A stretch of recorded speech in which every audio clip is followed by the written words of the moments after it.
I declare a quorum. I'm going to call the City of Groton Committee of the Whole for Monday, February 26, 2018 to order.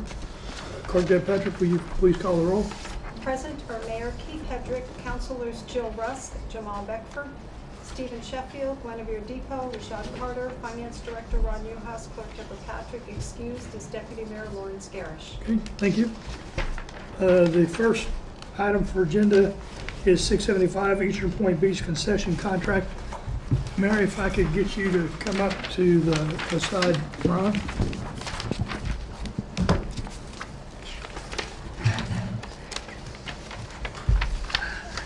So if you guys all recall, we had a discussion about the renewal or offering or having the opportunity for Groton Public Food Services to come back. They had till February 1 to let us know, and they have submitted a letter to come back to run the concession stand for the 2018 summer season. This comes through you guys, and then we'll work on the contract to get them on board. And one of the things that I want to draw your attention to is on page 2. There's the fee of $700. For those of you that have been here a while, you may recall that we said we were going to start elevating the fee to try to recoup it. And so this year the fee is $700. For those of you that are new. This year the fee is actually going to be $1,100. Say again? This year's fee is $1,100. This year's the fee is going to be $1,100. Okay, thank you. And Groton Public School Food Services was made aware of that prior to letting us know that they were coming back.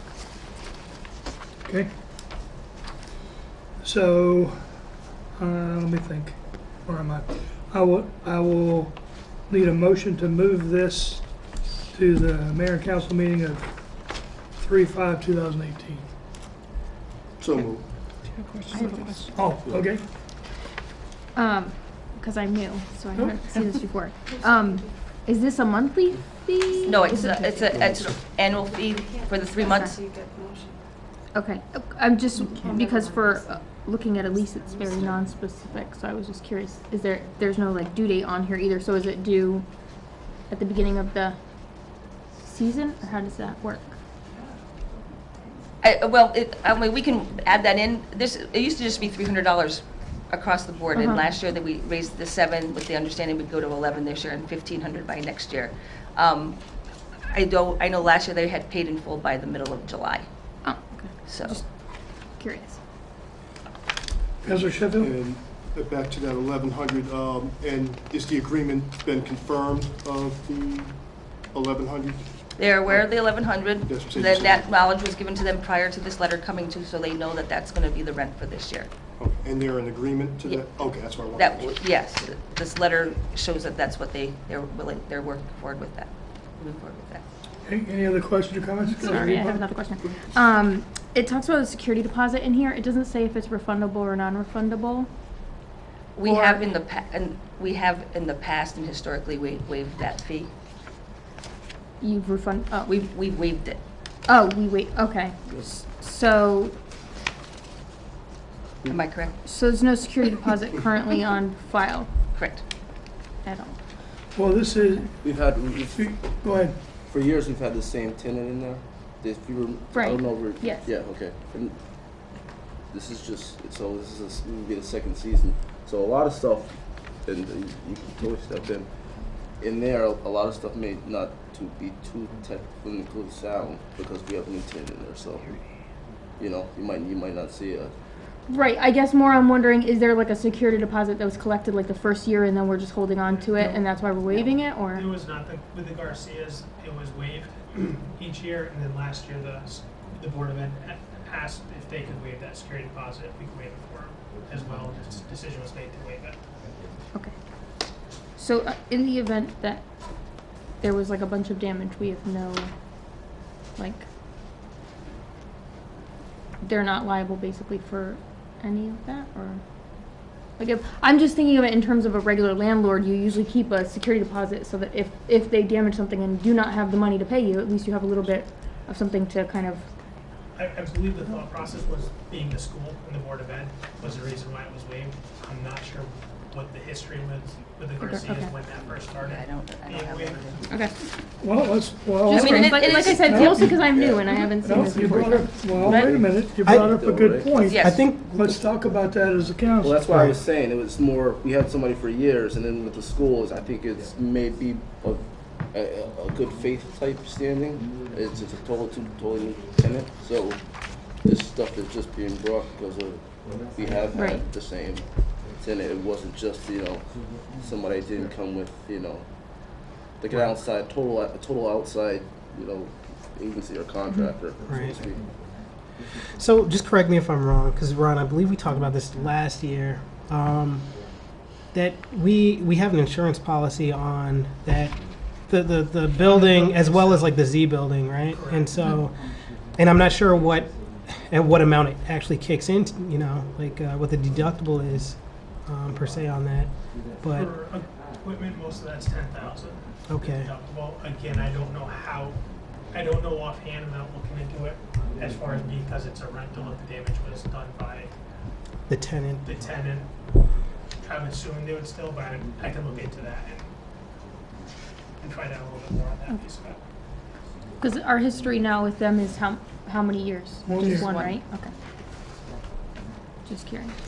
So if the council wants to change that and wants us to get the security deposit, we can certainly do that.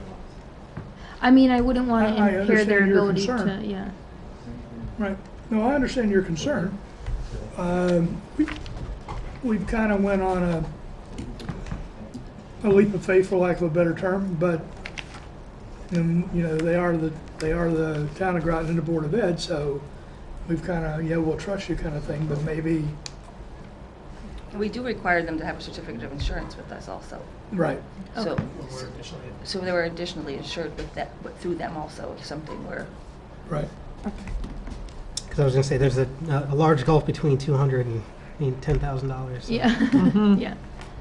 And that was also one of the reasons why we looked at starting to increase the fees for the usage of buildings so that we could start putting some money away for That's what I was. necessary repairs. That was my next Or question. upkeep or. Because we own the equipment. Right. Yep.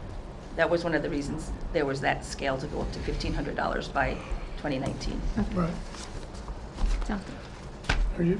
Any other questions or comments? No. Okay, then I need a motion to move this to the mayor and council meeting of March 5th. So moved. Second. Hey, we have a motion and a second. Any further discussion? All in favor, say aye. Aye. Opposed, abstentions, motion carries. Okay, let's go to 678, which is Parks and Recreation sponsorship.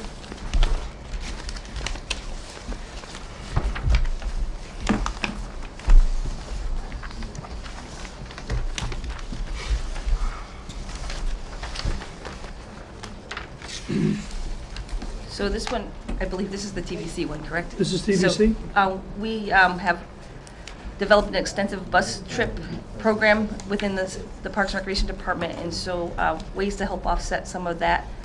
We've reached out to get sponsorships, and TBC has generously given us a sponsorship for our spring and fall bus trips for this coming year to help with some of the costs associated with that. So. Any other discussion?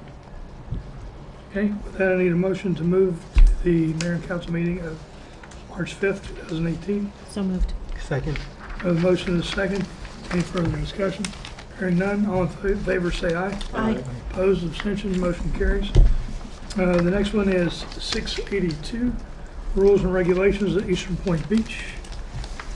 Here's our yearly visit to the beach in February. So there are a few updates and/or changes or recommendations that the Beach and Parks Committee are bringing to you. Our first one is under parking permits.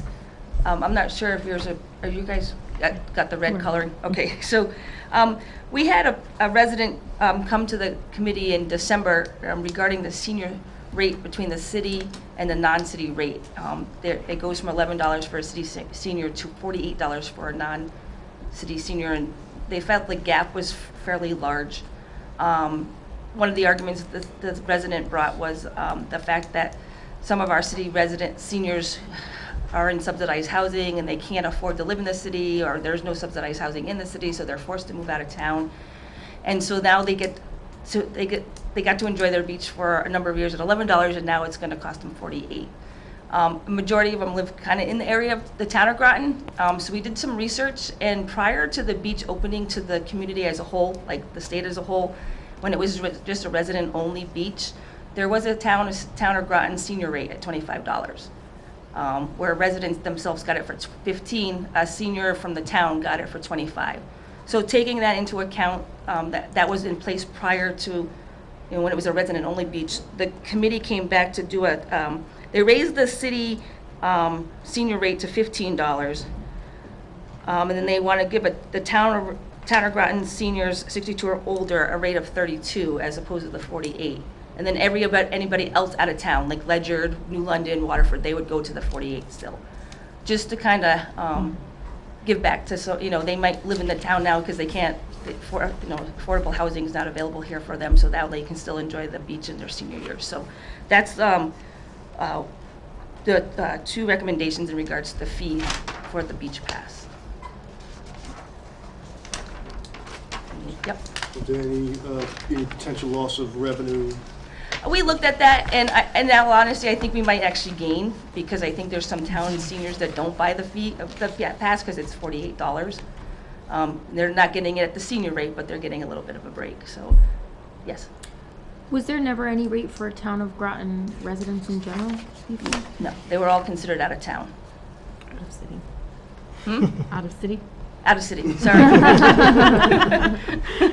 Sorry, yes. They're all considered non-residents.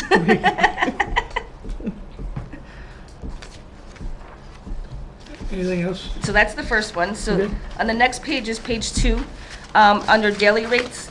2 years ago, our daily rate went to $16.27, $16 Monday through Friday, and $27 Saturday, Sunday, and holidays, and that was because we had to add sales tax. So and then the state exempt us, but we had these odd numbers of 16 and 27, so and quite a lot of $1 bills at the beach. So we kind of rounded it up to 20 and 30, so that way, and it also helps us when we go to the half price rate, because last year half price of $27 was $13.50, so not only did I need dollars, I needed quarters. So the recommendation from the committee was to round it up to 20 and 30. I mean, our ultimate goal is not to have a whole lot of cash at the beach and force people to kind of buy a beach pass. So we do allow them to take their receipt from a daily rate and put it towards a beach pass as they progress during the course of the summer. So that's the second one they made. Under the L rules and regulations, we had a numbering issue, so that's just why that's in red. We kind of skipped a number last year, so we've made that correction. So that's why all the numbering is red. The capacity? The capacity that was changed last year, and we just never took it out. Okay. It went to 90% last year, and we inadvertently left the 85% in there, and they were in the printed rules last year. So, because we moved the volleyball court, so this is on page 4, number 9. We moved the volleyball court onto the beach, so we're allowing them to play ball at the volleyball courts, so that way there's a ball out there. And I believe the last one on page 5. We've had some people complain that, our overflow parking, we won't turn a resident away that has a beach pass when we get to capacity, so our overflow parking is behind the Zaborski house. And we've had people complain to us that, you got people parking on the grass behind the Z house. I said, well, yeah, because I have 2 parking spaces left. The residents need someplace to park. We're not going to turn a resident away. So the Beach and Parks Committee decided to put that, I have reserved the right to alter or override any of these rules, and the main one is because of overflow parking. Fireworks night, we park on the grass, but we've had 2 people complain about the fact that it's posted no unauthorized vehicles beyond this point, but then we put them there. So this is just to give me the discretion to do that if needed. So those are the recommendations that have come forth from the Beach and Parks Committee. They've been working on this since December, and that's where we're at. Any questions? Sorry. I'm full of questions tonight. No, sorry. This is good. So I have a question, because I have forgotten to get my pass, and I've gone and paid the rate and then taken my, receipt and gotten the pass. For a senior, though, the daily rate is more than the seasonal rate. Mm-hmm. So when they go, if they've forgotten to get their seasonal pass, Are they able to just pay the pass rate to get in? They would have to pay the $20 to get in. But then would they get that $5 back or no? No. That seems- They can put and we've had that happen. Last year it was, was $16 and they came in with it and they get $11 pass. They understand they forgot to buy their pass. Most of them are, very rarely do we have a senior that comes in without buying their pass before Yeah. the beach. They're first in line on that first Saturday. Yeah. I I'm want to just see which one curious. can get number one, pass number one. That's true. So, Convenience fee for not going to get your pass. I know. I'm just wondering. And I actually have another question. Okay, Sorry. go ahead. Sorry. You're on a roll. On the walk-ins, Mhm. the way this is worded seems very confusing to me. If you're a non-resident, you always have to pay. correct. So in the section where it says that a taxpayer with an ID doesn't have to pay, it says may walk in with their guests at no cost. Just the wording seems kind of confusing there. I know what it means because I know that I've had guests before and I've walked in with them and I've been a resident and they have not, but So the City of Groton resident, taxpayer may walk in with their guests at no cost. It just seems confusing, like it's implying that if you're with a well, guest. you have to walk your guest in. So if you have a Right, guest, but the guest still has to pay. not if they're with you. That's what it is. Oh, they don't, okay. No, if you can walk in with as many people as you want. Okay, So, but your guest, like if you have an out-of-town guest at your house and there's like, oh, I live on, 7 Tyler Avenue, I'm visiting my sister. If you're not with them, then they're gonna get charged the $5. but if I'm with them, they're not. Correct. Okay. Yep. Because I And you don't can know walk that that's back. clear at the beach. Oh, we can work that out at the beach. I can It was just address kinda that with confusing. my, Okay. yep, I can address that with the staff. Yep. That's all my questions. Yes, or Russ? When do beach passes go on sale? The first Saturday in May. First Saturday in May. I don't know what the date is, but it's the first Saturday at 9 o'clock in the morning. Any other questions? Okay, I need a motion to move this to mayor and council meeting of March 5th. So moved. Second. I have a motion and a second. All in favor, say aye. Aye. Opposed, abstentions, motion carries. Okay, next is 683, which is 2018 Recreation Department user fees. Okay, so the first page of changes on this is the second page, and they're the changes we just made in the rules and regulations for the beach, so we just, because they're in our user fees, it's just kind of a repeat. So the only other change we have in our user fees is on, oh, this isn't numbered, page 4. And then it's under our summer playground program. We've always had a set rate of, it's $200, you can come when you want. We have run into a lot of families that, oh, I only want my kid to go 4 weeks, or they forget to register their kid and it's like middle of July. So we decided to put a weekly fee in, so that way we can accommodate more families, instead of having to, this way if they only want to come the month of July, say, they can. And it would cost them $35 a week. That's true. Last year, we had a couple cases where we were 2 or 3 weeks in. Yep. We didn't have a caveat for partial Payments. Yep. payment, so we charged them the full amount. Once they realized they were charged the full amount, it made it up to my level, Yep. and we had to negotiate. So what happened was, they got the kid in, the kid was there for a week or a couple of days, and they realized the payment or something, and they weren't happy. So this allows us more flexibility by offering a weekly rate.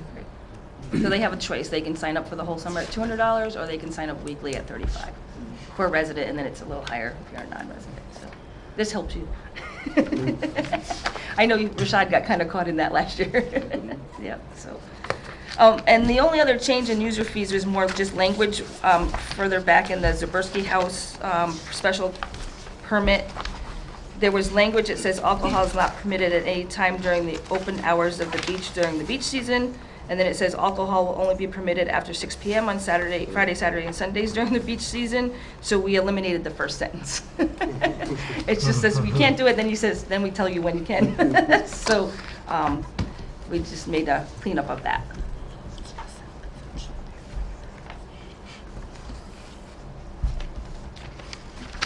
Okay, any questions or comments? Hold on. Okay, Oh, never mind. I got it. Never mind. Thank you. okay. I do have a comment. I love the weekly fee. I think that's fantastic. I think $200 for the summer is still the best deal you're going to get anywhere in the United States. It truly is amazing. But I love the weekly rates, so thank you for adding that. They also get fed too. I know. Breakfast. Absolutely, they do. And lunch. Breakfast and lunch, yeah. Breakfast and lunch. It's fantastic. Any other questions or comments? And we need a motion to move this to the mayor and council meeting of March 5th. So moved. Second. Have a motion and a second. All in favor, say aye. Aye. Opposed, abstentions, motion carries. Mary, I think that's all your things that are on here, right? I hope so. No, I think so, yes. All right. Now we're early. We're Thank gonna you. go to 677.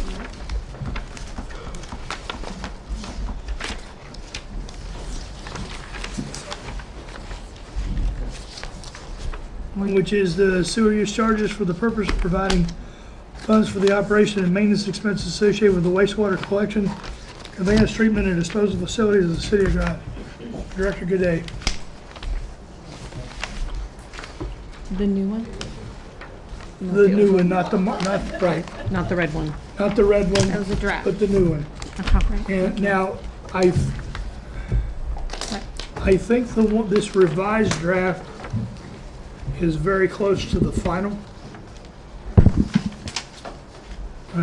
What the challenge we had here, just to give you a little bit of background, is that we asked the lawyer to take a look at the Connecticut General Statutes and to look at this, and so originally it came up with basically, it looked like a to-do list. It was a condensed version of the CGSs. And so we tried to get in the whereases and therefore be it resolved and everything else. I know a lot of times you guys are used to the therefore be it resolved at the very end. We went back and looked at some other ordinances that we have, and this is not inconsistent with other technical ordinances that we have. But if you're uncomfortable with the therefore be it resolved being there and you want it at the very end, we can move that too. It's not a problem. So with that, I will turn this over to Director Gaudet, and then as part of this, we're also going to talk about the handout that you guys were given, which is, you guys have this? Mm-hmm. Okay. And then we'll be ready to answer, hopefully, we will be ready to answer any and all questions that you may have regarding this. I'm sure we will. So we doing 76 and 77 at the same time? No, we're doing 77 first. Okay. I mean 77 first, and then we'll do 76, because let me tell you something. If 77 doesn't get moved, I don't know that 76 is gonna get moved, right? Yeah, well, it's all the same subject. Well, if you wanna talk 76 and 77 at the same time, you can do that. But, Well, the difference of the two, 76 actually moves the WPCA to the Utility Commission, and then actually setting rates at the Utility Commission is a secondary to moving it to the Utility Commission. So they can't set rates until you move it there. So if you don't move it there, the second ordinance would never even be I understand. relevant. So to me, if that's important to you, do it in order. so I'm just saying that if you don't get the numbers down, they don't do the one, they're not doing the other. That's right. So they're pretty much equal. So just so you understand, there's two. One moves the WPCA to the Utility Commission, and the other one allows the ordinance, this 77, the longer ordinance, allows the WPCA. Now, I guess that ordinance could go through even as it is. You're right, I wasn't there. Sorry. Well, thank you. Allows the, I wasn't there, because I keep thinking of this as a logical progression, where Okay. actually each could stand. So 77 allows the WPCA to set rates based on the way the Connecticut statutes are written via a public hearing. So every year when the WPCA's budget is set, it would look at the amount of funding needed and then set a user fee that funds the account as needed.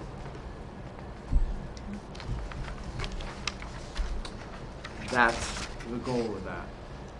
And we went back and forth with the attorney. I went from 6 pages to 2 pages, and he put back everything that he thought was absolutely needed in there. And we may or may not be there yet, but that's where that sits. So as a result of that, I'm going to try to run through the presentation. Do you want us to hold our questions till the end, or? You can, it might be better to ask questions as we go through it. That way it's live. Okay. Although by the time we get to the end, if you still have questions, certainly bring them up again. Okay. That'll keep it conversational. Sure. I'm just going to warn you, I have a lot of questions, so. No, that's okay. Okay. That's good. All right. Well, part of this is to ensure that you as the council are comfortable with this move that we're about to make. The other part of this is an opportunity to express to the citizens and answer the questions that they may have that they're not here to answer, or to have a question they're not here to ask. Now, the intent is to have a public hearing next Monday, and then to discuss these, or not to discuss, but to vote on these 2 ordinances next week. But tonight, the intent is to answer the questions that you as a council have, and to give you a comfort that with where we're going with this, and that this is the right thing to do. I think it's the right thing to do. The staff thinks it's the right thing to do. It's the right business thing to do. We've looked at it from the business aspect, from the people aspect, and we think it's the right thing to do. But you guys are the ones that are going to be voting on it. You are the ones that are out there that have been asked the questions, and so this is the opportunity to ask those questions and to get your questions answered. And I want to thank everybody for continuing to ask questions, because questions we had earlier today from people sitting in the audience, utility commissioners, and from others as we've gone through the day have actually made us drill and think things through and look at them in ways that we may be able to explain things even easier, because I know Ron's looked at things. I've regurgitated and gone through a bunch of things. So we've got, and Tina has gone through the customer lists. There's about 2,500 accounts. She's gone through the customer lists in detail to make sure we've got this right, and we're heading in the right direction.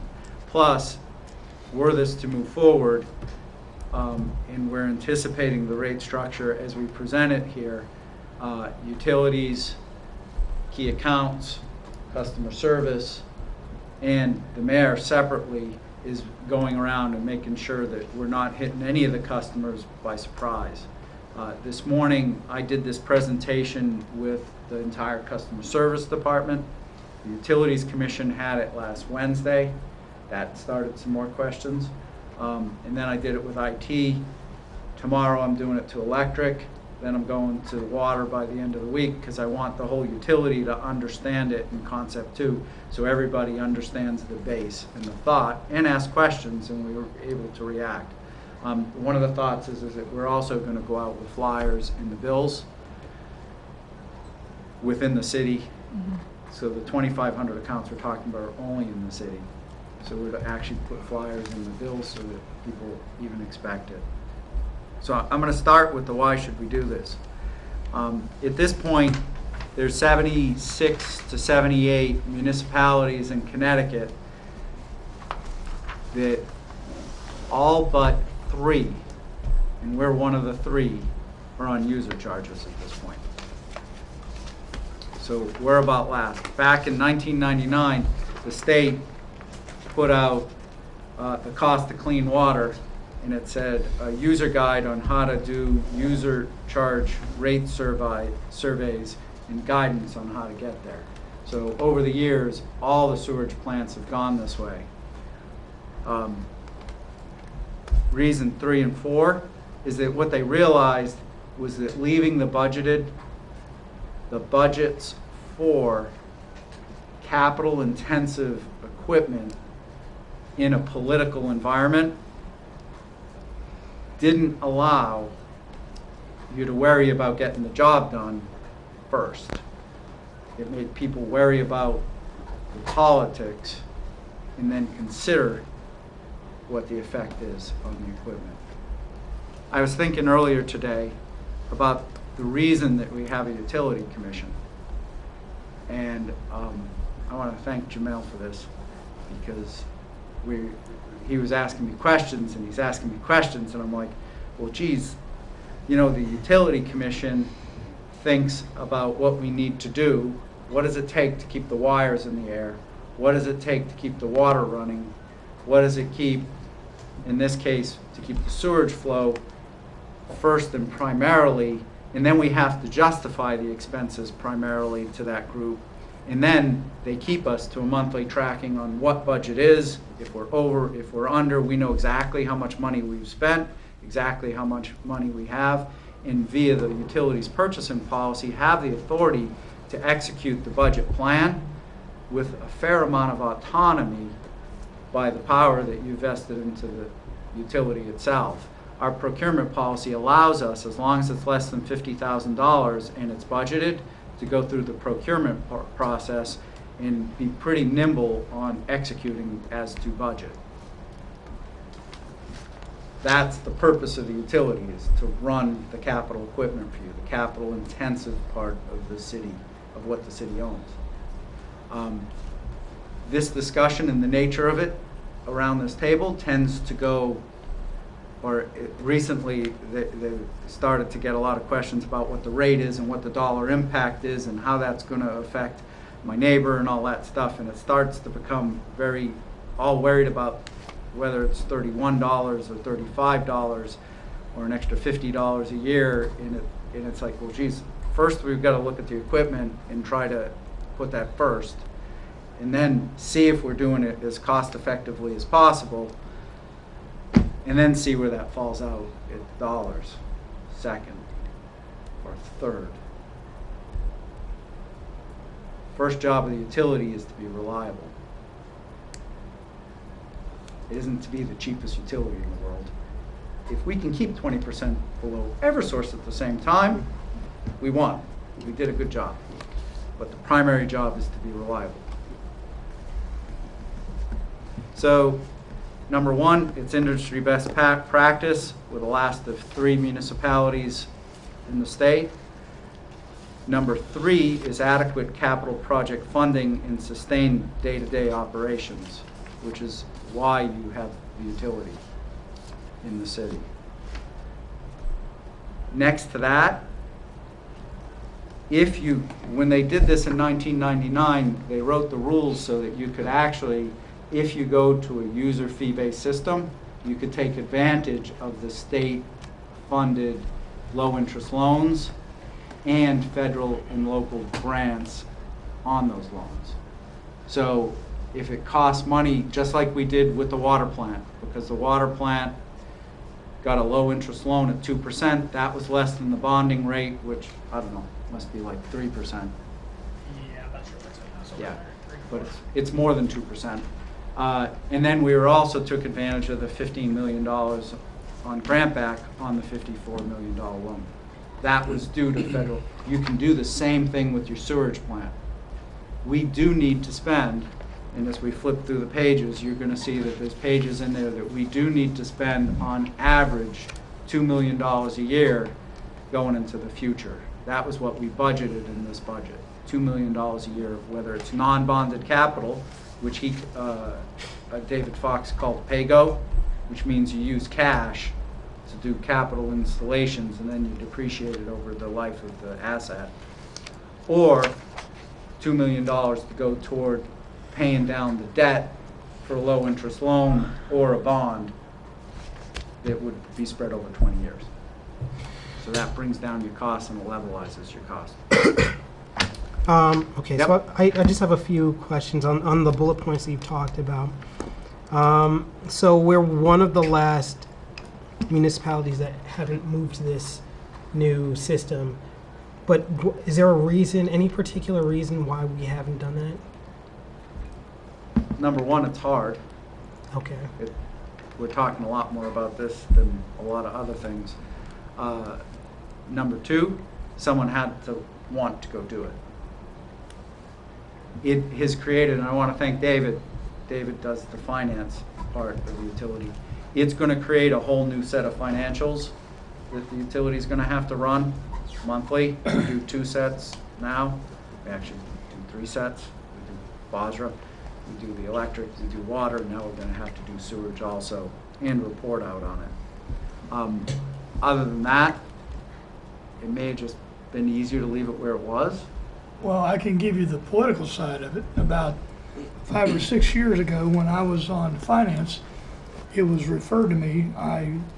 The 2 mayors ago, Dennis Pop had looked at it, but nothing happened, and then it ended up, Marion sent it to the finance committee. We were originally looking at revenue streams, and we were going to look at non-taxable entities only. And I worked with Ron Uhas, the finance director. We had a plan we went through. We spent several months to a year getting ready. I presented to the committee of the whole, and for lack of a better term, it was shot down by the committee of the whole. They said we need to go back, so we went back. We worked about another year on it, and then the decision was made to let's look at instead of just looking at non-taxable entities, look at bringing it under the utility and applying it across the board. And so then that's when the previous mayor decided to get the study done. So we initiated a study, and that study took, I don't know, a year or 18 months maybe, something like that. And then we started progressing to where we're going to do, where we are now. And then when I was elected in May, I started talking about it and said, okay, we've been talking about this for 6 years. Let's make this happen. So now there is now the will, or at least my will, to push this forward. I'm hoping that by the end of tonight, you guys will have the same will to go forward with this. And so that's why it's taken that long. And also municipalities in general, but here sometimes in the city, we don't move as quickly as I would like to see us move. But we are now getting off a dime on this, and we are absolutely ready to do this. And so I hope that answered your question. And before I got here, I do know that I believe they wanted to put in for what we bonded, the $6.2 million Yep. phase 1 of the PAF updates. And they either applied or didn't apply because they were told they couldn't apply for the low interest loan for that. And I know that was an instigator that was in the horizon when I took the job. And one of the reasons is because we didn't have sewer fees. Okay. I have one just follow-up question on that. So on point 4 that you just talked about, about favorable financial instruments and grants, do you have any grants in the works or anything that you guys have looked at to pursue? The promise is if we carry this through, we will move forward and do that. Okay. But not yet. Okay. Grants for what? I missed that. Right. Well, he's saying that if we move to this structure, then we would be able to apply for local and state grants. Oh, gotcha. Grants and Yeah, so I wasn't sure if he for- had any yeah, in no, mind or yeah, I- anything. Well, slide number 9, which is the aggregate capital needs. Actually, down the bottom, if you can read it, my version just got really small, and now I realize why I printed it big. Actually says the different things that they want to do. And the way we built the budget was to spend about $2 million a year on this need. The intent isn't to spend 2.6, 2.7, and then 3.7. It's to flatten that out by 2 ways. Either we have to delay the spend, or we've got to figure out how to finance it in another way.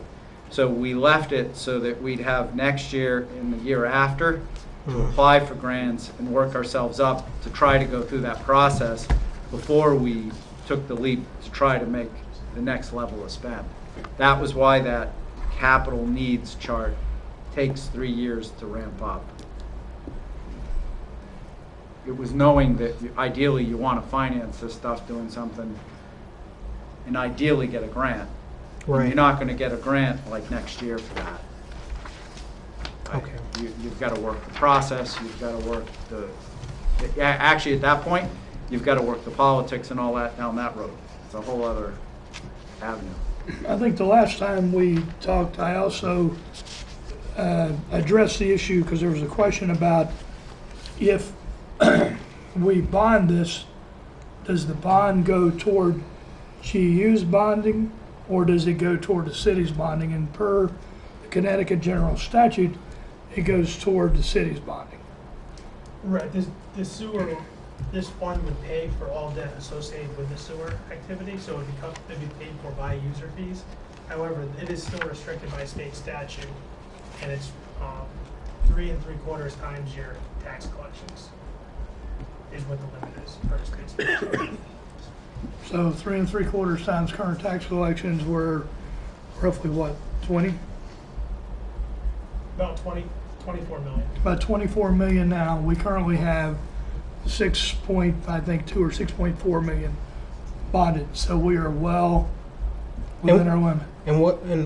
So our limit is 24 and we're at 6.4, is that what you said? Yep. Gotcha. So what's tax collections every year? 7? 6.5. So 6.5 6 to times, 6.5. Yep. basically 3.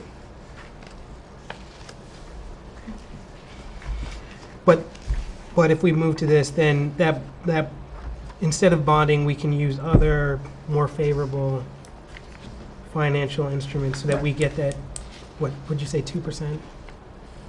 Currently, the low interest loans are 2%. Okay. And that was less than what the bonding interest rate was. Okay. Additionally, when you get the low interest loans, often you can get a grant sometimes. But just like the council saw as we went through the filtration plant, the $54 million project, we delayed the project to try to position ourselves to get that loan and grant. At one point we had the loan all along, and then we really worked hard to get the grant on top of that. And it was worth the wait, because that's a giant grant. Another advantage to some of the loans is that some of the loans do not go into effect until the project is complete. Right, the payoff of the loans? Actually, a year after the project is complete, we start payback on that loan. Okay. Councilor Sheffield? Yes, speaking of rates, because now it seems like interest rates are rising. Obviously, going to this system affects probably is trying to keep the most lowest rate loans possible in comparison to maybe a bond, which interest might be raising faster, to where we might want to get, like I said, grants to make sure we don't have to pay as much back if interest rates begin to rise. And obviously locking in rates quickly is probably pretty important in these times now. So just as a thought. Financial markets. I know the guys want to start rebuilding the plant and the collection system. Whether or not we do this, though, there will be a certain capital burn anyway. Any other questions at this point? Councilor Russ?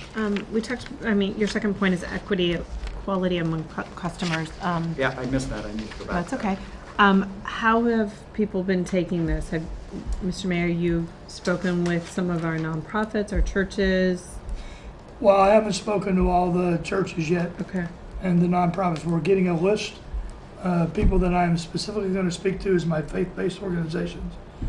Yukon Avery Point Learn for the Marine Science Magnet High School, Riverfront, Subvets, Fleet Reserve. I am going to talk to them about the impact because these are organizations that have not paid at all and now will start paying an amount of a fee. Now, when I initially looked at the church rates, the highest church rate was 372, I think it was. $372 a year. Okay. Now, for me, $372 doesn't seem like it's that bad, but to put it in perspective, they haven't paid it before. And, you know, it depends on the parishioners, it depends on what other costs and expenses that the church or the mosque or whatever the organization is, what they may have. So it's all relative to people, but I am, as soon as the list is put together, I am going to start talking to people and express it, and I will have their number, that I will give them the number and talk to them so they get to hear it directly from me. In addition to that, our key accounts guys are talking to the key accounts, which are the commercial and industrial users, and then customer service is going to start talking to some of the larger accounts, such as some of the larger condo associations, rental properties, things like that. So we will be communicating this. It's not going to be a surprise. Do you have a timeline for that? Because the public hearing is next week on the WPCA. Yep, I'm not going to get there before the public hearing. Do you know when? Only because it was brought up several weeks ago, so now I'm wondering why Yep, it's taking it so was. It long. was brought up. The intent was to get it done this week, but I don't have the information. Didn't get it done. Okay. Oh, and I only say that because I'm sure a lot of the people who run those organizations aren't, maybe not residents, so they might not be kind of plugged in like other residents maybe to the issue. No, I understand. Okay. I'd like to make just a question. So when we say equity among customers, what we're saying is this is like pay as you go. So it's going to be like your electric bill. So we've I've become very experienced doing a couple of cost of service studies lately, and this is the latest one. The idea of the cost of service study is to move what it costs us to run the system and have each customer, whether it be non-resident or resident, pay their fair share based on what they actually use. So the discussions on this one were, well, geez, how do you do that the best? We went through trying to figure out different ways to figure out user rates, the volume of water everybody uses. We tried to generalize it. And then eventually, David Fox, who was actually sick tonight and didn't come in, so I get to do this with you, which might be better because that way I own it. We figured out that basically the $9.40, which is the next page that shows you the draft user fee, it's $9.40 per residential size meter plus 5.4 cents a cubic foot was the best way to put the appropriate use charge to every customer.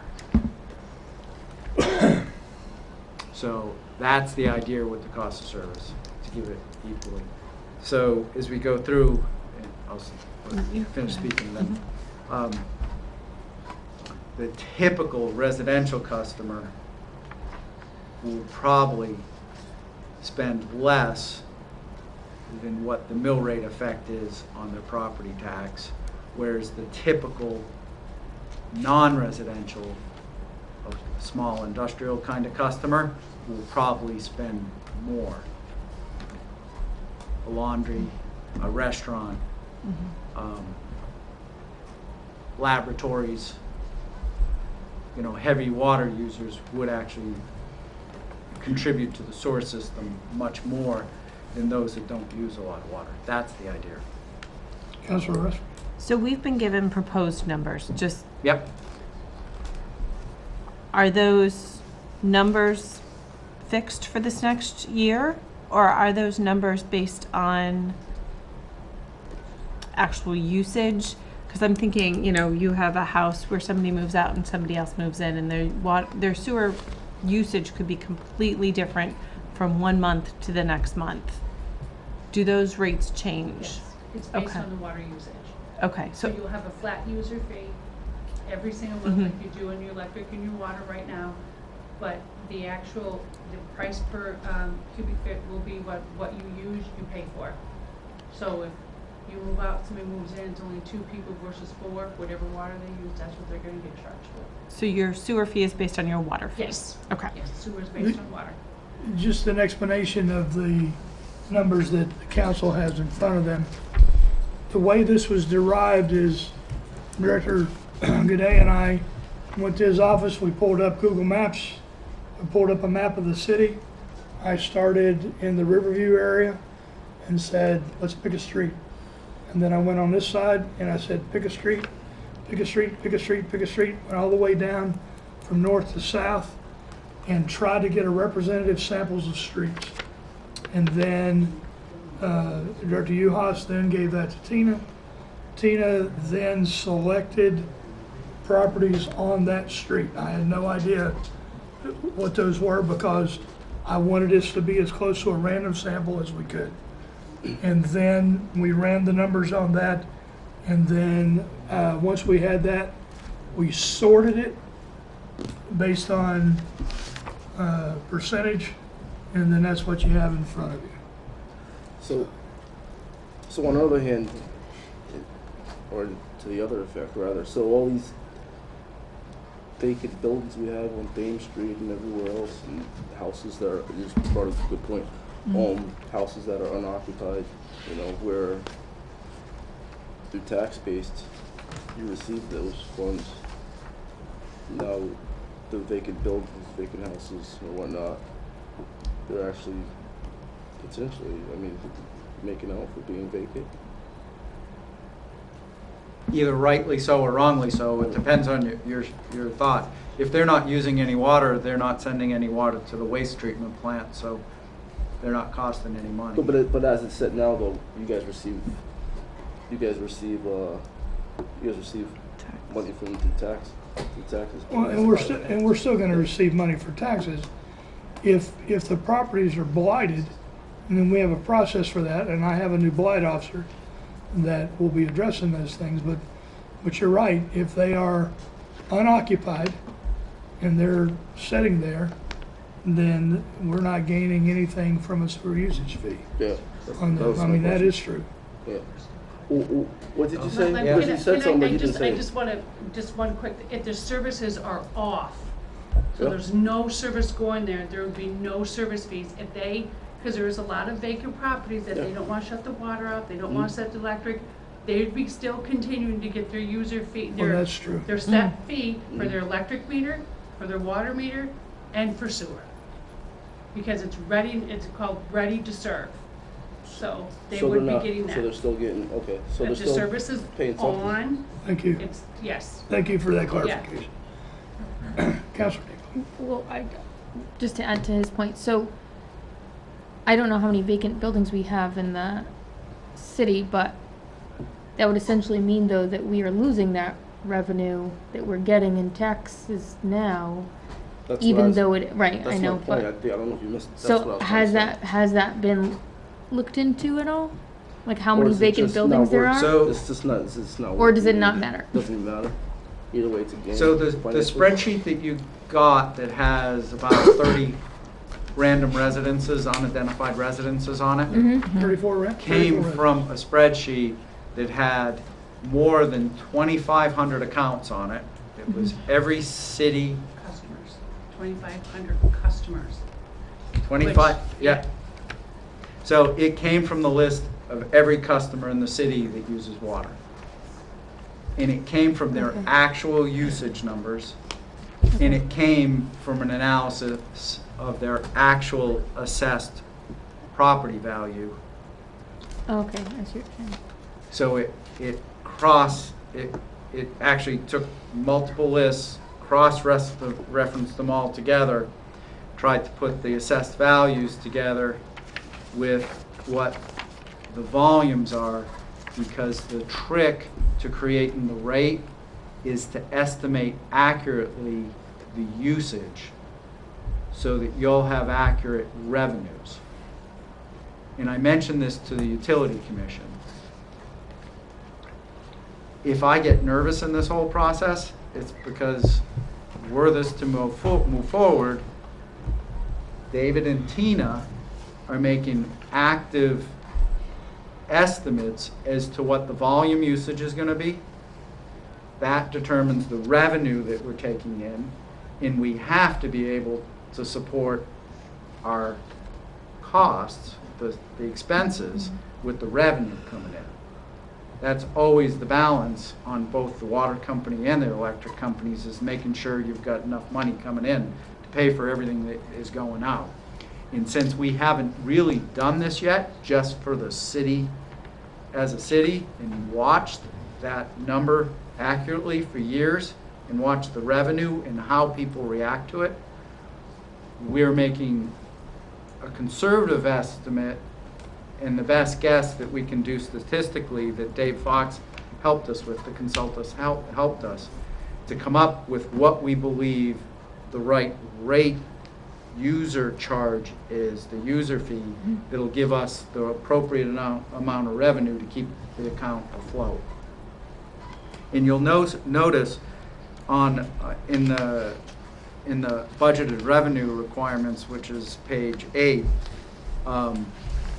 the estimated capital expense in the first year is 1.2, which is well below what that averages out to long term, which is closer to 2 million, because we want to end up with a bunch of leftover money so that we have reserves in the account for a bad day.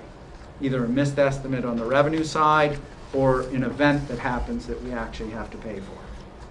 So we're trying to make sure that the account becomes funded with the reserves. So you're right that some properties have very little usage, and if you actually look down that spreadsheet that has all the customers on it, which we don't really want to talk about in public because everybody's bill is really their own their own business. But Tina is actively looking through that list. She's looking for anomalies that are either high or low, so that we can see that was that a miss in the data, or do we need to go talk to that customer because they're actually going to have a fairly high bill and we don't want them to get that and be blindsided by it. So this has created a lot of work for the utility. And also, by the way, there's nothing in it for the utility to create another user account like this. We're advocating for this at this point because we believe it's the right thing to do for that business unit. But we already take care of it and make take care of that account and the people that are running it. We just believe that this will help make it that much better and more predictable, and then more transparent, because we'll do financials every month and report out on it. Councilor Russ? So when we talk about that, like 75 municipalities basically use this same type of system, are we pretty consistent on how we're billing versus how they're billing? Like, we're not inventing something new? So one of the or things... everything's different? Sometimes they do a flat, X amount of gallons or cubic feet of water, you get a flat rate, but everything's all, it's 50-50. Some of them do it as a flat rate all the way up to a certain gallon or cubic feet, and other ones do a usage fee, and you get a rate per gallon per cubic feet. I think it's... So slide 7 shows the comparison for different towns, and you'll notice that one of the cities we didn't put on there was New London. And this is what I was told why, and this could be hearsay, but it changes in every municipality, every town, depending on where you go. I was told that they have a contract operator that operates, and the user fee that's based on volume for the expense portion of their budget, which is the operating expenses line, the cash, goes to the contract operator, and they actually fund repairs on the system or capital infusion into the system via an ad valorem on the tax. Ad valorem is via the tax rate. Okay. So they actually do both. They have an operating part that goes per the gallon that is used for expenses, and then they actually, for capital usage and debt, they actually have that hit the tax side. Okay. In the town of Groton, They also have, they do it differently. They do a $32 per resident fee, flat, across the board, Per resident or per house? per customer. Per customer, okay. That's why Tina's here Per to keep account. me, she's got to keep me honest. Now, you may also have noticed this week, there was an article in the paper about Stonington's fee going up 7.5%. That fee will now be close to ours. They do their fee twice a year. In addition, Stonington is supplemented from the town by $300,000. So they have a fee and they have an ad valorem. I have Yes, another what do you question. think? We previously discussed, because as Councilor Russ asked about the changing of the fee if someone was to move out.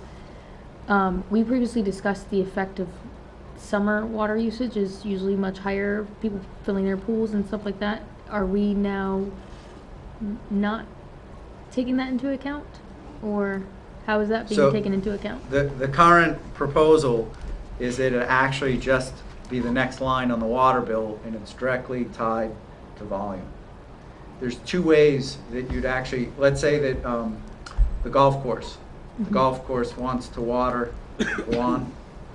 They'll actually install another water meter and another water account that doesn't go to the restaurant, and there won't be a sewage fee attached to that water account. So if a resident wants to fill their pool, they'll either have to pay the sewer fee or install a second meter? Or the WPCA can come up with another way to deal with things like that, such as Tina deals with Ledger all the time with how to do that. So we've been looking on how to roll out rules and regulations that might cater to customers in events such as that. That's up to the WPCA and the way they want to set the rate at that point. Okay. The rules and regulations. Most of the time, and I can speak for, because I crossed the bridge, there's no forgiveness. You fill your water, you pay for it. But that's just the way that New London does it. So Right.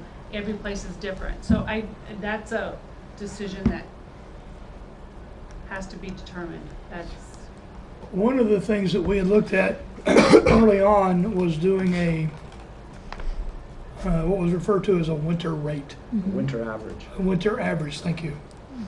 But when we looked at it, the winter average was higher than the annual average. I can't explain it, and I don't think you guys can either. And Dave Fox couldn't either, that's why he didn't recommend it. It was so abnormal. Long hot showers. That's what I was Cold. gonna say. Everybody's inside the house. But one of the Everybody's in things, house. You're not doing that in your furnace, But you one of have the- boiler furnaces. right, Who wants to go outside when it's 20 degrees? well, one of the things that the utility is looking at is how can we look at, we're not looking to gouge anybody. We're looking to be fair, we're looking to be equitable, but we're also looking to pay for what you use. But how, we're also we're using water because we're not gonna put meter on the sewers. So you use the water, but we also recognize that if if you're watering your lawns, if you are filling pools, if you have raised bed gardens, if you're washing your car, those kind of things, that water won't necessarily make it back into the sewer, and then therefore, what do you do with that? We are looking at that, and I don't know that we have 100% answer on that yet, right? Is that correct? Well, it is as the user, the user system, the user fees get enacted, we'll learn more and more, and we'll be able to actually customize the system to the way the city wants it to be. I mean, that's up to the WPCA at that point, the way they want to run the rate and the rules and regs that go with it. That's big. I think that's big to say. That you can work with it as it goes. I think that's big. Yep. Yeah, I think you have to. No, I mean it's good for people to know what I'm saying. Yeah, Counselor? no, I've got a couple more. So, I'm sure you have plenty more. so it sounded like you addressed this, but I guess I want to say it again, and hopefully maybe you can respond to this outright. These numbers that I got with the random houses all over the city. Can we just clarify, we don't have actual house numbers on here? Correct. That is correct. Right. No names, no This- house this numbers, was- no nothing. This was intended to provide you with information so that you can see comparative data across the city, but that it protects the ratepayers' private information. That's how we prepared it. So nobody's personal information, your tax stuff, you can't back into it. Nobody knows whose information this is. Right. So my comment was, there's going to be some sort of feedback loop, right? So, or the idea is hopefully, maybe. I know growing up with my parents, if you left the room, you turned off the light and then you moved on. So assuming that people are going to adjust their habits maybe according to their usage, now that it's based on that instead of their property, you said that you've prepared the most conservative, right? Conservatively for that? Talking about the rates. Dave Fox from Raftillus actually did that whole analysis to try to figure that out, because he's actually gotten people on the rate type of system before. So we're using his expertise, and he told me he was conservative. So Okay. to me, it's a risk, but And I think to add on to that, people are already paying for their water, so they're already looking at that piece of it to conserve. Because that's something else that they're paying for, so it's not that this is standalone for conservation. I'm assuming if they're gonna conserve, they're doing it with their water now, which then would relate to their sewer. Okay. That's Any other questions before Councilor Depot? Sorry. No, I it's do quite have, all I do have another question that I thought of. Is doing this going to increase our payroll in Groton Utilities, or is it going to incur more man hours? Because you said it requires more reports to be prepared. Are we just like there's one sticking thing. that on there's someone one- who's already got the a only- full-time the- job? The only difference happening to the account right now is that there's going to be a portion of the administrative and overhead that's going to be paid for by the account to carry customer service.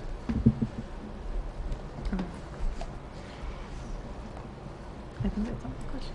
Does that answer your question? Yes. You want a yes or a no on that? Well, So the question, hold on. The question is, are we adding people as a result of this? Not right now, And the no. answer is no. well, not right now, Well, but in the not- future. Once we switch it over and it requires more reporting, is it going to require more Well, administrative this hours? should be another account, You gotta hire them. right? We're doing electric and water. This should be another account to sewer. Now, it is gonna take some time out of the budget, but when we've talked about this in the past, we haven't talked about adding FTEs, full-time equivalents. So negligible amount of added man hours. We don't see that right now, but here, let me make a scenario. Let's say that we start rebuilding our water infrastructure at the same time we're rebuilding our sewage collection infrastructure, at the same time we're rebuilding our electrical infrastructure, and then something happens in Basra. I'm not going to tell you that the overall workload doesn't require that we have project management staff up to be able to handle the amount of projects that we have going on simultaneously. I'm not going to tell you that we're staffed right now appropriately where we need to be doing that appropriately, because we might not be. But the inherently moving this in the way we're accounting for it does not cause that understaffing to happen. It's the amount of work that we're doing that would cause that understaffing to become more apparent. You know, so I won't say that this change is directly affecting the staff.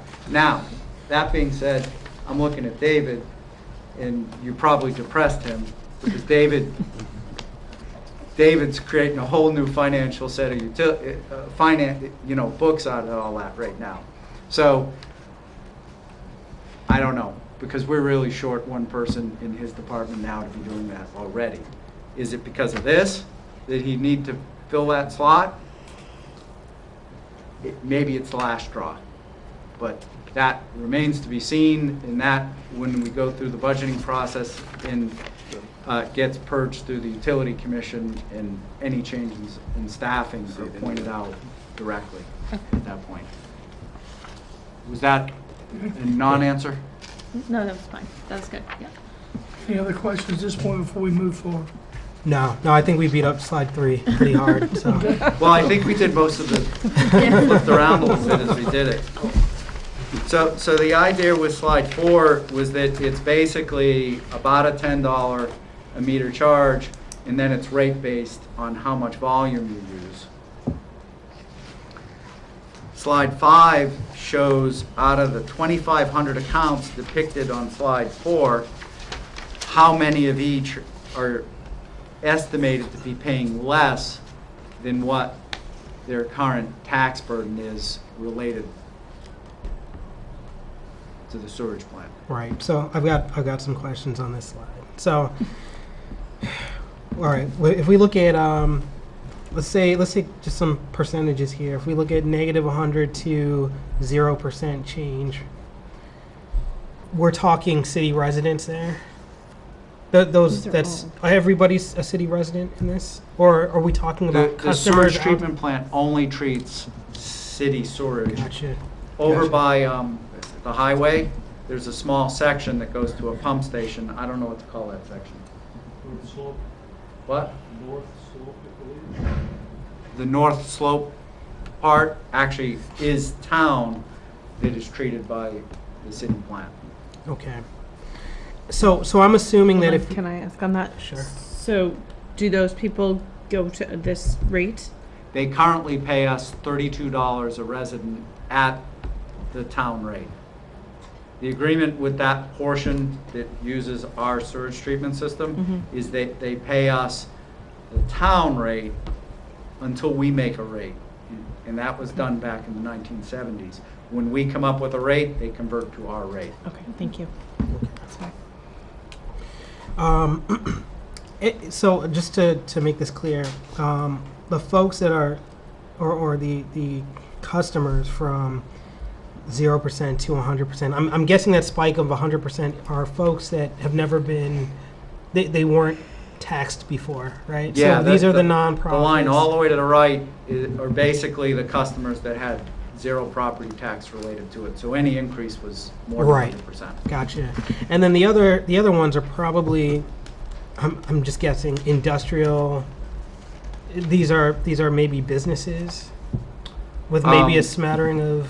Well, yeah, that's actually depicted on slide 6, Okay. where the typical residential customer's bill is or expense as to it relates to sewer is going to go down like $50, whereas the bottom slide shows that the typical non-residential customer is going to go up $4,000. So Okay. yes, very much so. Okay. Since we just opened up this slide 6, I still got a couple more questions. When we're saying a typical customer, because we're looking at a lot of different taxes on this, right? What are the underlying assumptions of this bar graph? Like when we say the typical customer or the typical, Well, we could replace the word typical with average, average. Okay. which there's a couple of industrial users' bills that goes up quite a bit, and the majority don't go maybe $4,000. It's much less than that. So a couple of big numbers skewed that average up for the non-residential rate. Whereas the residential customers are really averages. I like the way that the mayor had us pull that just typical, that 30 numbers right there. That's very much how that spreadsheet looks. There's like 5% of the residents are going to be impacted and go up, and the majority all go down. Okay. So this blue line, right, for the taxes, there's a couple things built in here, or there's a couple of things. I think both of the lines that maybe I'm just not seeing. So there is the taxes, if we kept on the tax base, it's projected to go up almost linearly. Can we talk about that? What's causing that? What Raphtilis does in all their projections is they assume a 1% increase every year. Okay. That's just the way they do it. Is there...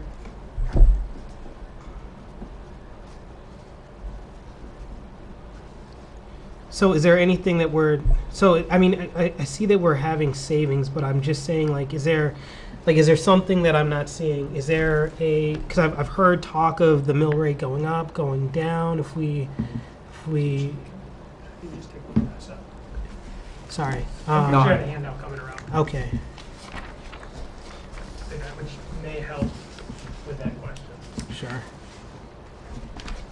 Thank you. If there's an extra one, I'll take one. I think there is. Thank you.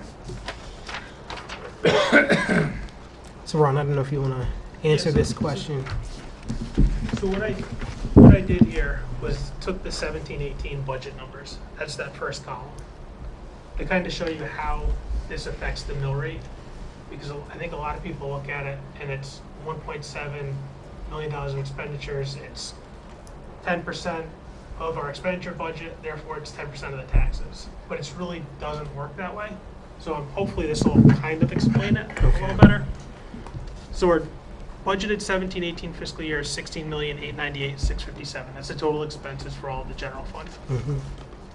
For the PAF, the budget expenditures are the 1.702 million. Okay. And we also have to add in the debt service that's related to the PAF, which is currently $39,075 in 17-18. So the total PAF expenditures are the 1.741 million, which equivalents to the 10.31% of the total budget. The next lines down is actually how the PAF is funded. 1.7 of that is based on taxes. The 30,000 is based on the sewer use charges, which we just discussed, the town residents that flow into the city plan. So we receive that from those residents. So the total funding source is the 1.741, which matches your budget expenditures. Our budgeted taxes are $6,087,000. So when you take a percentage of the property taxes, that 1.711, which is related to the PAF funding, as a percentage of the 6 million of budgeted taxes, that's 28.12% of the tax base goes towards the PAF expenditures, not just the 10%. Okay. And so then you multiply that 28% by the 5.2. Right, which comes up to a 1.47 mil for fiscal year 17-18. Gotcha. In fiscal year 19, the $6 million was debt service goes into effect for the project that was just finished up. So therefore, that debt service increases by $650,000 for fiscal year 19. So just keeping with the 17-18 numbers and adding just that debt service portion in, that brings that up to just over a 2 mil increase. Okay. So that's where that. So that's where we're getting, that's what's going to drive that blue Correct. line, right? So, but if we take that, we're saying we're going to take that 1.47, that would be removed from your taxes. Right, and if you looked at just the 17-18 budget, if we were to do this last year, that's what the effect would have been, you looking at actual budgeted numbers. Gotcha. Last year. Gotcha. Yep. And then one thing I said, once you add that debt service for next year, that's what's creating that Okay. increase. Because right now, one of the things we're looking at is if we leave a WPCA in the general fund, based on some numbers that we've run so far, the increase in taxes would be a 1.11 mil increase. If we remove the WPCA from the general fund, then that change is 0.98. So you add the 0.98 and 1.11, that gets you to the 2.2, or 2.02, right? Yeah, roughly around there. So it Again, gives these you are around using it- 17-18 numbers. Gives you around the So that'd same, be, yeah. it's the same way to get around it. So hopefully that helps kind Right. of where that number's coming from is. So ultimately, if we don't do this, we're going to be on this blue trending line, which is far above the sewer usage charge. right? These are our two futures right here, is what you're saying. That was the way Ralph Tillis put these charts together. Gotcha. And that blue line is reflective of the 2 mil difference. He actually adjusted that in his version.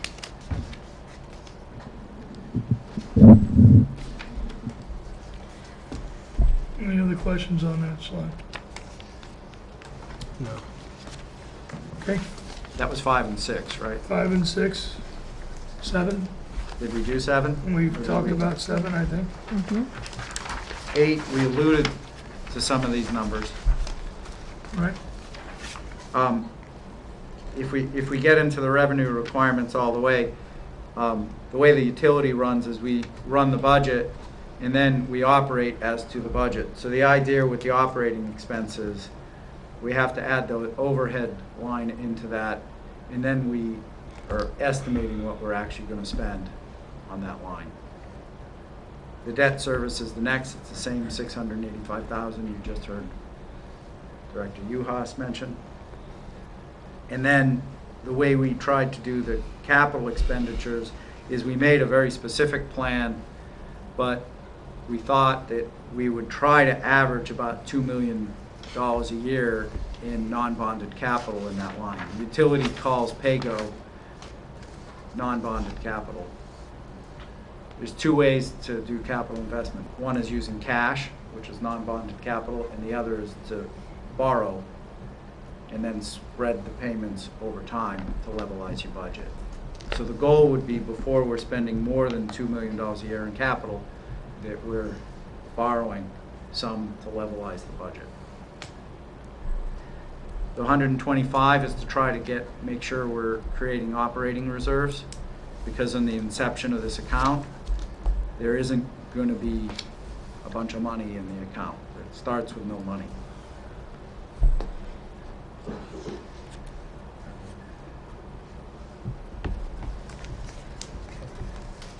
Okay, anything else on 8? 9? Oh, guess- sorry, Councilor Russ. What happens if there's an emergency before that capital reserve money gets built up? We'll probably take this account to the bank of the city or the bank of GU and do a borrowing agreement to Okay. borrow money. Thank you. That was a vague answer, but it's the Nope, truth. we That's talked, what we no, do. that's true. We talked about the fact that we currently do not have a reserve account, so therefore the reserve account is not going to carry forward, so therefore that the city might need to initially fund some of it, and we can do that. We have that money available, and then we'll get paid back. Everybody will be whole. Okay. We've talked about that before. That's not a secret. We have discussed that out loud here at meetings. Okay, anything else on 8? 9? Page 9, sorry. You went through this, right? Yeah, I think we beat capital. Okay. Right. So again, the goal is to pursue grants, right? To kind of push these numbers down. Okay. 10? 10 just depicts that the WPCA moves to the Utility Commission and reports up through the City Council, the way the electric company and the water company do. We're probably going to rewrite the purchasing policy and update it, and then Tina's actively going through the rules and regulations right now. That's where it's nice that we're involved with Ledyard, because we're involved with the sewage plant already, and we're updating those to reflect things that may say, is there forgiveness, or what would you do with pools? Ledyard does it a different way. So on a probably question for you. So on a customer, or on a I guess customer service standpoint, you know. So now what we're doing, which I know we're doing. So right now, obviously, it's in the it's in our taxes. It's going to the customer, the user. Correct. Somebody who's renting, and we've talked about this last time. Somebody who's renting, is it so? Say I don't know. Say you're at in the Avery apartment, is that what it is? You know, So they pay their own utilities, correct? Like each apartment, they pay their. Pays your own Yeah, yeah. electric. So Yep. when we switch over to this, they're just essentially gonna get a bill. Is it gonna be something simple as their bill's gonna be whoever's registered to that, say, apartment, or whoever's, like how? So the sewer bill stays with the water bill. So all right, if it's an apartment complex that's mass metered, Yeah. it's attached Okay, to all the right. water. All right. So if you're a homeowner, you have Yeah. electric, water, you're gonna have a sewer on there. Yeah, it's just as Yep, simple as that. yep. Just gonna The add right sewer to it. has to stay with the water bill, so, Yeah, okay. yeah. Okay, all right. Councilor Depot? What is the cost, or I've never had to do this, but is there a cost to add a meter? Say you had a multifamily house that only had one water meter, and now you want each unit to have their own. Is that a thing? Obviously, that you'd have to put in new meters. Is that something that the utility company can do from top to bottom, or how would that work? We can do it, yes. There's multiple permits that need to be pulled, from city to water to inspections.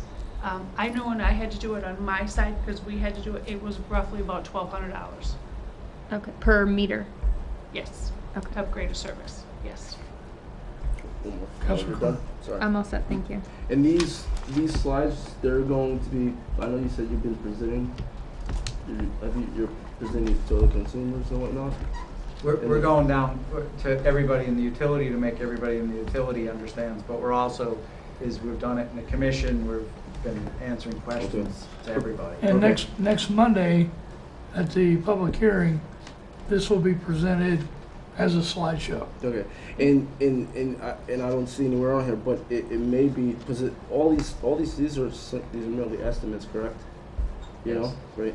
And all these estimates are under the assumption that you are a taxpayer and you're residing in your residence, correct? Because Based on water bill. it doesn't take account for, say, the person who's living in Avery Apartments who doesn't pay water.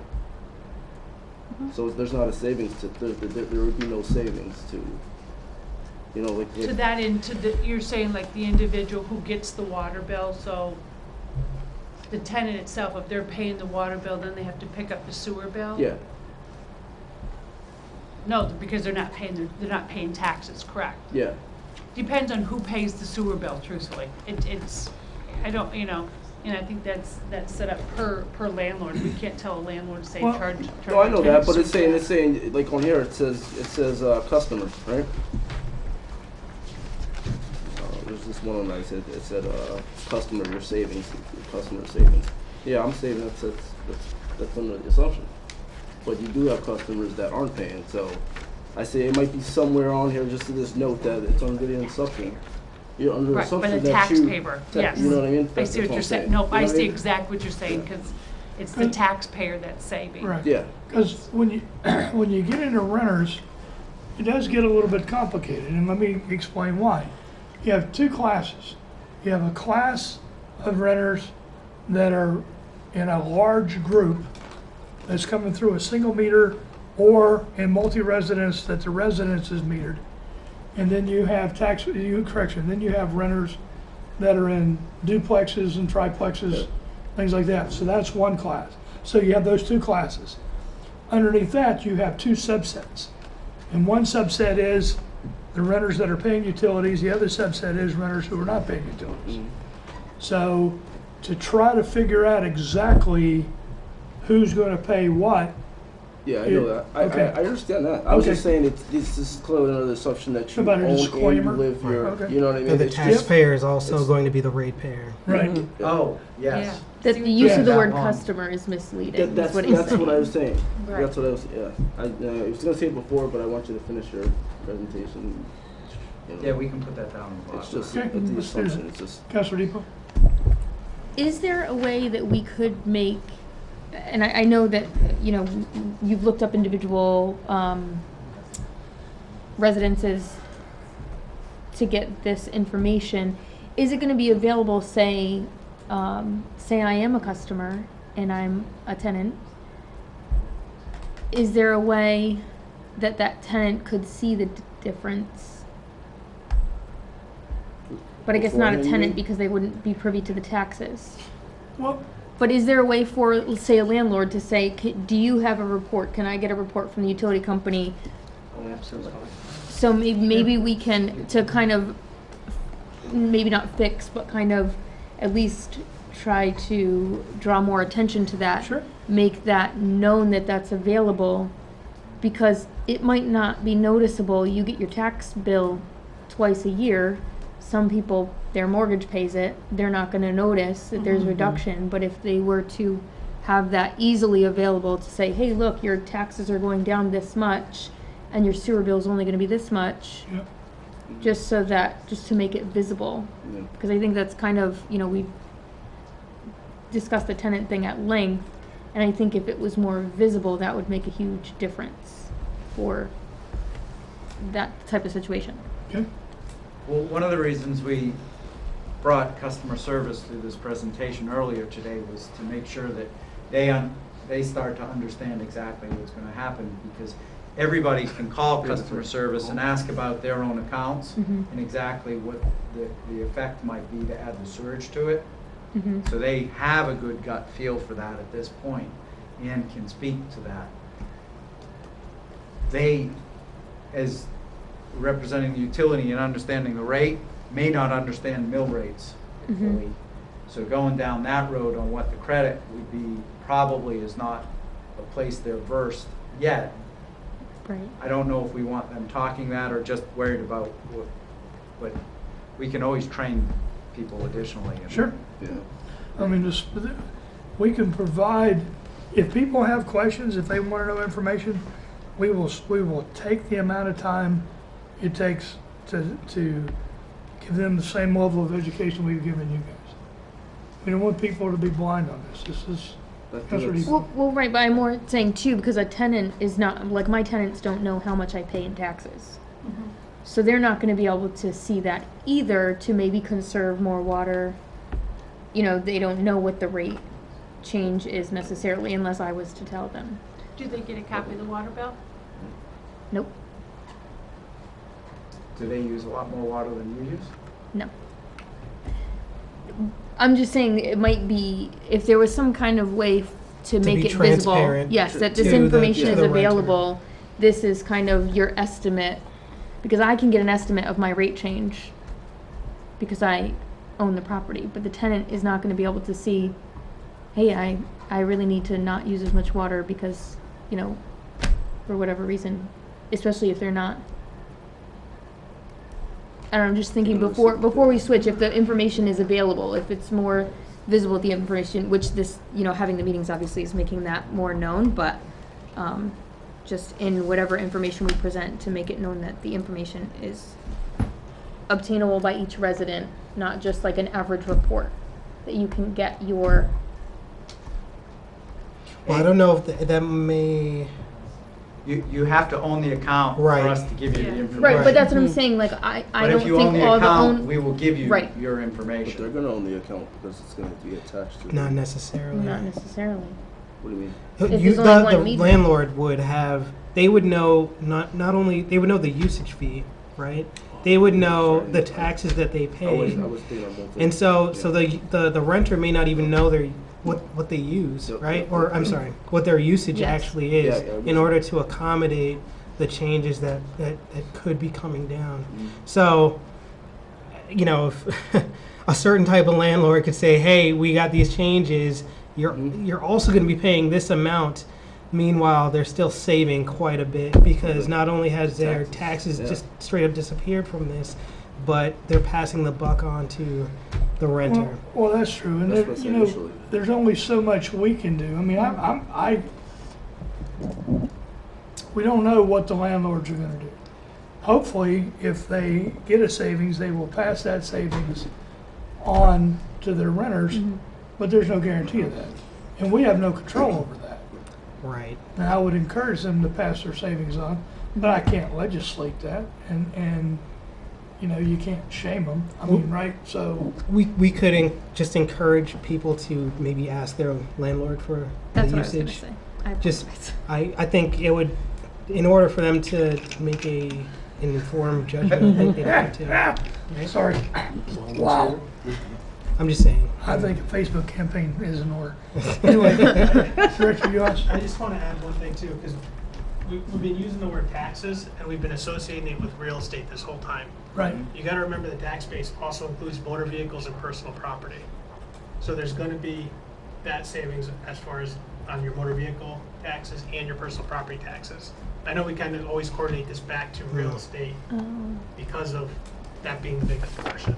Right. But just as a reminder, those But- are also included in But this. you're right, it is across the board. That is correct. Thank you. So a renter may see a reduction as well if they have motor vehicles, or they will. So just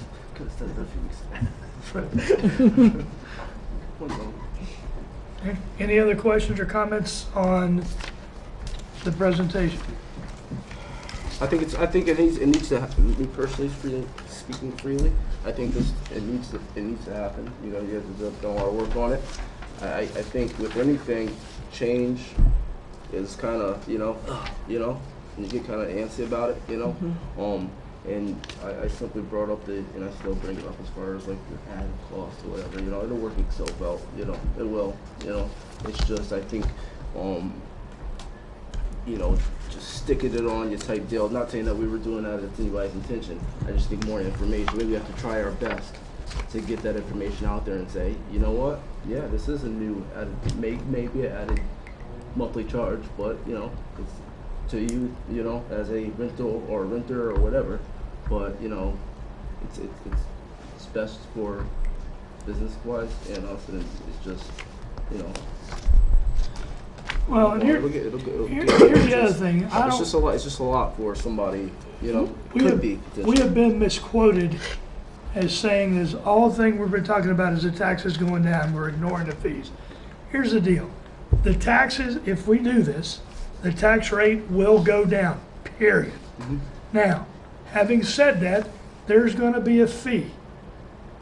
And whether it goes in this pocket and comes out this pocket, it's all the same thing. You know, whether you're paying for it as a fee or you're paying for it as taxes, you're still paying for it. But it is not a new tax. It is a fee, and taxes are going to go down. Those are two things that are true, and the one is going to offset the other a little bit. Okay, but there is information out there that is being misquoted that is inaccurate and close to not truthful. So I just want to make sure that's clear. And I think the customer or the ratepayer, however we want to say it, now has a little bit more control over what that number actually is. Right? Absolutely. Okay. Because you can control the. For example, if you're a family of 4 and you got 2 kids that are in high school, then you're probably going to have a certain fee, because you're going to use a certain amount of water.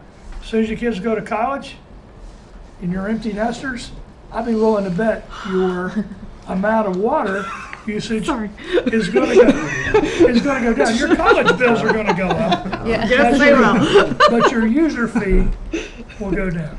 So we're not using the term empty nester again. Sorry. I just want sorry.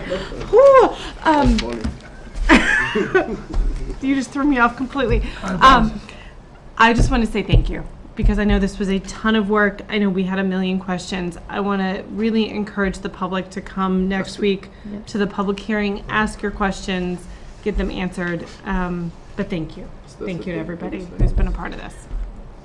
Let me tell you something. This has been a huge lift by the utility. Finance has had to create a new chart of accounts. Customer service has had to figure out how they're going to handle this and how they're going to bill this. And who else am I missing? But it's right across the board. Well, everybody has been involved. It has been a huge lift to do this. But this is the right time to do this. This is the right thing to do for the city of Groton. So that's all I'm going to say. Any other questions on this? All right, I'll need a motion for 676, which is a designation of the Water Pollution Control Authority to be moved to the mayor and council meeting of 5 March. So moved. Second. We have a motion and a second. All in favor, say aye. Aye. Opposed, abstentions? Motion carries. I also need a motion for sewer user charges for the purpose of providing funds for the operation and maintenance expenses associated with the wastewater collection, conveyance, treatment, and disposal facilities of the city of Groton to be moved to the mayor and council of March 5th. So moved. Second. We have a motion and a second. All in favor, say aye. Aye. Opposed? Abstentions? Motion carries. Okay, with that, we'll go to 684, which is the LED office lighting, electric ops, Earthlight Technologies. Tina, thank you very much for your help here. David, thank you very much. Lynn, thank you for coming out. Aaron, thank you for coming out. And George, thank you for coming out. This project, I don't know if everybody's aware, I believe you're aware, over in operations, there's an office renovation and expansion going that's actually doubling the capacity of the, I'll call it the open space over there. It's the area where the cubes are.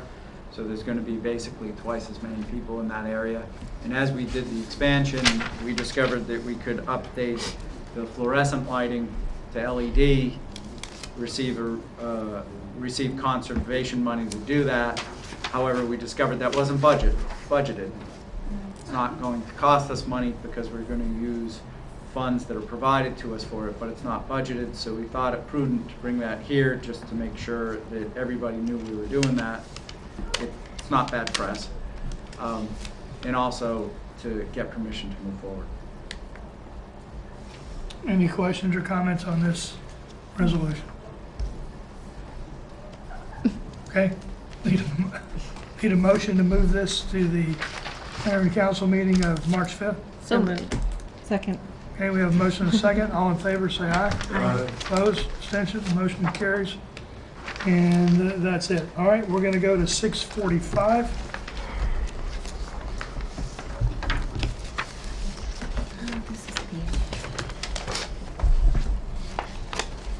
Where am I here? 645 is use of city resources. Hold on, I am trying to get to my location. Thank you, Deb.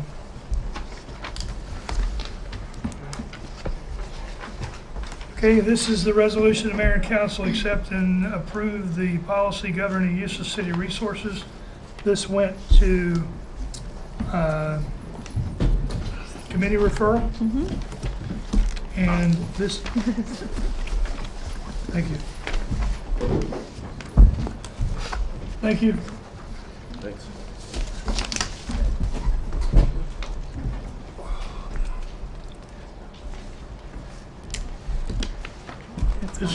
Okay, Councilor Russ, I'll let you take the lead on this. So the discussion had been brought to us that things weren't being put away, city resources weren't being returned, that the city was, okay, let me start over.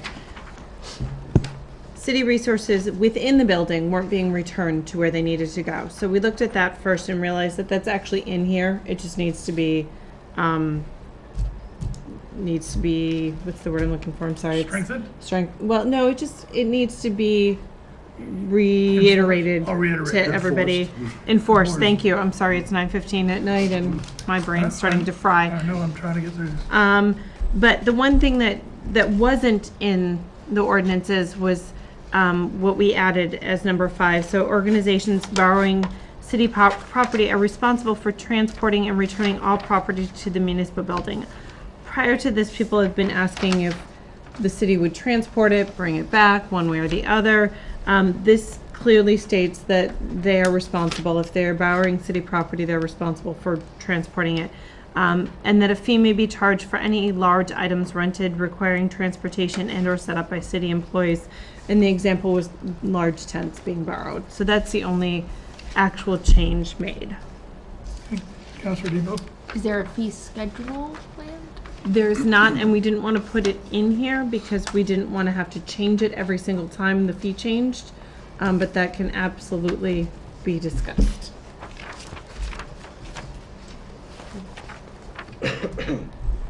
Any other questions or comments on this? Need a motion to move it to the mayor and council meeting on March 5th? So moved. Second. We have a motion and a second. All in favor, say aye. Aye. Opposed? Abstentions? Motion carries. Okay, we'll go to 674. This is the joint land use study implementation and memorandum of understanding. The JLUS joint land use study is complete, and there is a memorandum of understanding that was developed between the Southeast Connecticut City of Groton, Groton OMA, Subbase New London, and the municipalities of Groton City, Groton Town, Ledyard, Montville, New London, and Waterford. And this is to coordinate and implement the 2017 joint land use study. And that's what, that's the purpose of this resolution, is to implement that. Any questions? If you need to see, if you want to see the JLUS non-implementation, the findings, I have those in my office. Councilor Sheffield. Is there a cost for this land use study? No. No, okay. It's done. It was paid for by, I don't remember where it was, but it's already paid for.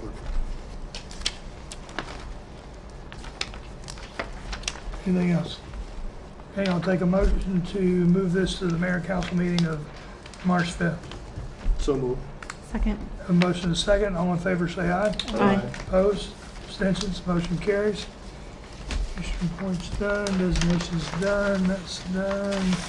Okay, 680, adopt a sign program.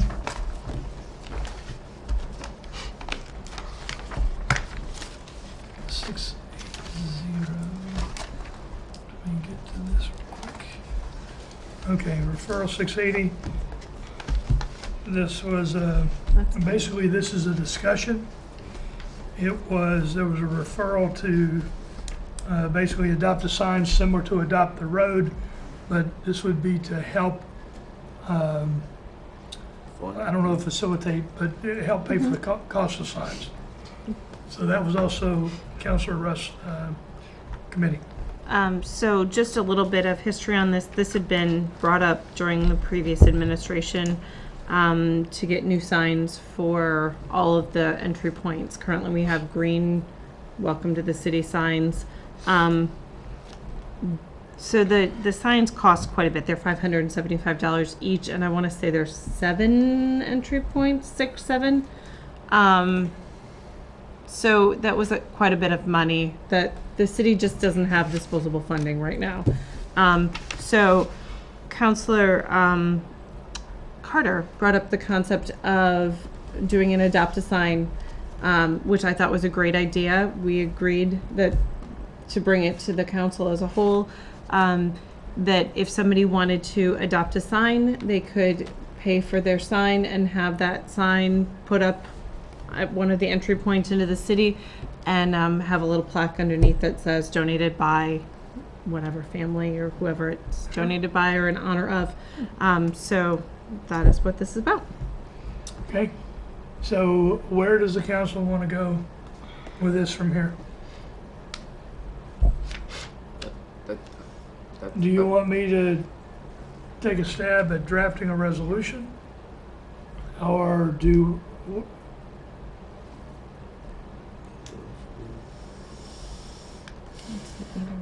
drafting a resolution, or go ahead. Do you know of any other communities that have done this just as a starting spot, just to kind of help with? That's a good question. No. Okay, I just didn't know if that's what if it was. We talked about it, and we had said that because there's other things. I know the Parks and Rec does certain things at the beach and whatnot. Mm-hmm.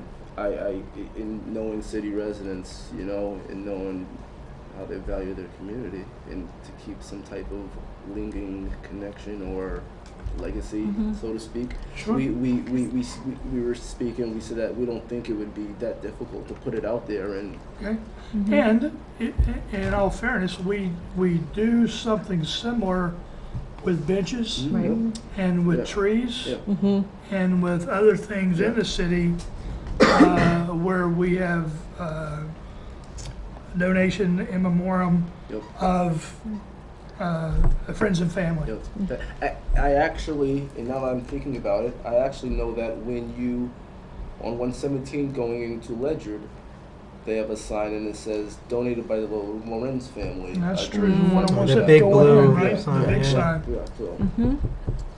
So maybe we talk to Ledyard about how they've done it in the past, or we do it the same way we do the benches. Well, The or- bench, yeah. Yeah, absolutely. Okay, which is, so Ledyard, Or how are the benches done? They're just, It's not a resolution though, is it? it's through Parks Well, and Rec. it's through commit- Parks and Rec. Yeah. There is something that's read here though that, There's a resolution. right, That Okay. approves it, yes. Then possibly mirroring that would be the best way to do it. okay, let me do some research. I may be slower than normal at doing this because I'm short on help. All right, we'll move to the next one, which is 681, which is the Youth Advisory Committee. Now, whose is this? This is Parks and Rec. Who? Yeah, so Councilor Rusk had mentioned several weeks ago that the Youth Advisory Committee, I mean, frankly, hasn't been meeting because we there has been a quorum. Yep. And that's just because of the high number associated with having a quorum. Right. So basically, we had spoke about just minimizing it. Or Okay. did we talk, I don't know if we talked about a specific number or just merely just minimizing it so we could Well- keep that going. The note that I have here is revised to 5 or 7. Okay. We currently have 2, 4, 6, 8, 10, 13. Yeah. But if we go to 5 or 7, and what I'm thinking about doing is actually removing names so that the names aren't specifically mentioned here somehow. We'll have to capture them because it is like an ad hoc committee. But I also need to reach out to some people to see if they would be interested in reconstituting the Youth Advisory Committee. So,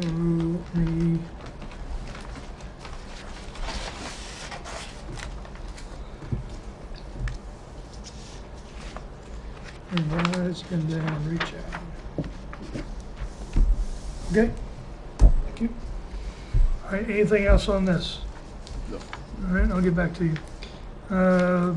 Beach, we did that, recreation, we did that, and the LED. So the 679, I am not going to talk about the Economic Development Commission budget.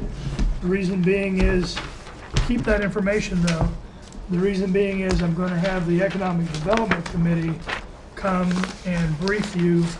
They will support your budget. There was a miscommunication. This is my fault. I originally had this on here, and then when I talked to Barbara, we talked about having them, let me define them, Economic Development Commission, coming and talking to you during the budget presentations. And then, once that happened, I forgot to take this off of the calc. And then when it went out, Barbara wasn't here Friday, and then this morning, she sent out a frantic email and said, okay, Yeah. we need people. And so I said, don't worry about it, I will take it off the committee of the whole, and we will discuss it later. So we will discuss this later, but I felt it was appropriate that the Economic Development Commission should present and defend their budget to you. Now, I am supportive of their budget, but I think it's important that they support and defend their budget. So that will not be discussed tonight. And with that, there's nothing else on here to discuss. There is no executive session. So with that, I will take a motion for adjournment. I move we adjourn. Second. And we have a motion second. All in favor, say aye. Aye. Opposed, abstentions, motion carries. It's 9:30.